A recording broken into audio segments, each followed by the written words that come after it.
অনেক অনেক বছর আগে, যখন পৃথিবী এখনো তরুণ আর আকাশের তারা মানুষদের সঙ্গে ফিস ফিস করে কথা বলতো, তখন মরুভূমির মাঝখানে এক অদ্ভুত আলো নেমে আসে। সেই আলো ছিল না সূর্যের, না চাঁদের। এটা ছিল নূরের কণা, যা নাকি সৃষ্টি হয়েছিল পৃথিবী বানানোরও আগে।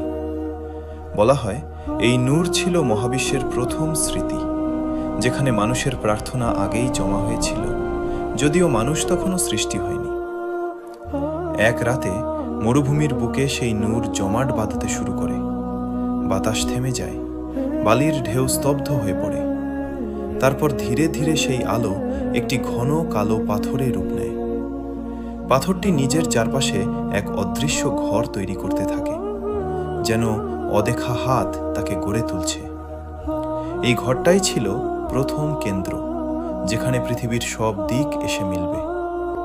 কিন্তু রহস্য এখানেই শেষ নয়। গল্পে বলা হয়, প্রতি যুগে কিছু মানুষ স্বপ্নে এই ঘরকে দেখে। তারা দেখে এক বিশাল আকাশ, যেখানে অসংখ্য আলোর রেখা এসে এই ঘরের দিকে ঝুঁকে পড়ছে। সেই রেখাগুলো আসলে মানুষের মন, তাদের ইচ্ছা, ভয়, ভালোবাসা, সবকিছুর অদৃশ্য পথ।